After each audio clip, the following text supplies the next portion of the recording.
Hey guys, it's Basil here with BTech. You're watching my comparison between the Nexus 6P and the Samsung Galaxy Note 7. Before I jump into it, if you're not already subscribed to the channel, subscribe. It helps us out like crazy and you stay on top of everything that we do. Right, back to these two phones. The Nexus 6P is a flagship Android phone in effect. The Samsung Galaxy Note 7 is probably my favorite in a lot of respects. How do they actually compare? Well, design-wise, the Samsung Galaxy Note 7 is so much more elegant. The Nexus 6P is made by Huawei, and it's a really premium bit of kit. Metal frame, front-firing stereo speakers, 5.7-inch Super AMOLED display, Quad HD resolution, really solid. Nice flat sides, easy to hold, USB-C at the base. What's not to love? It's bulkiness. That's what's not to love. And the Samsung Galaxy Note manages to pack the same screen size in while still feeling a little bit more elegant, or a lot more elegant in the hand. You've also got an S Pen in there, so in spite of the fact you don't have front-facing speakers, they've still managed to keep things nice and sweet and get that S Pen in tow.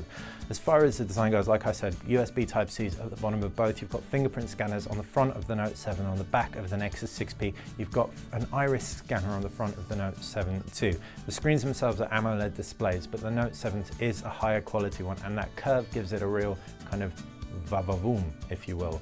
Inside you've got Android Nougat on my version of the Nexus 6P, which is the latest developer build, and it's pretty freaking usable. I really like stock Android, but I really like the Note 7. Now, it's not to say I prefer the Note 7's TouchWiz over stock Android, but I love how the Note 7's pen input is supported with TouchWiz. So you can do cool stuff like translate a word by highlighting it with a pen. You can also do stuff like screen grab a shape, and you can share that as a transparent PNG. You can magnify areas of the screen. You can also write, draw underwater as well, and it's pressure sensitive up to 4096 levels. And that is my favorite thing, because as a graphic designer and someone who loves to draw, it just was a really fun experience in the brief time I had with it doing a speed sketch. You can check that out in our S Pen video. So the Note 7's UI is really heavy compared to the stock Android experience on the Nexus 6P, but it's a heavy that I love. As far as the cameras go, you've got 12 megapixels around the back of both, and you've got an 8 megapixel front camera on the Nexus 6P versus a 5 megapixel front camera on the Note 7.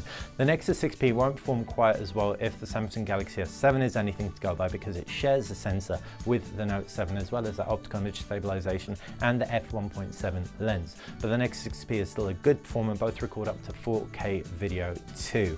Internals, you've got a Snapdragon 810 on the Nexus 6P with 3 GB of RAM versus the Snapdragon 820 Exynos processor, depending on what region you're in. US gets Snapdragon, UK gets Exynos, and 4 GB of RAM on the Note 7. What you also get on the Note 7 is a larger capacity battery.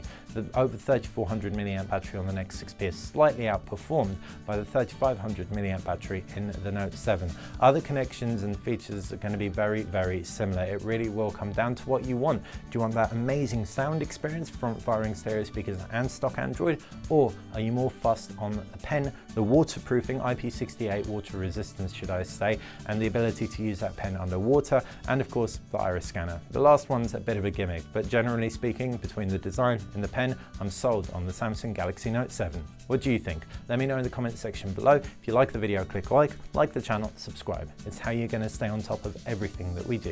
Thanks for watching BTech.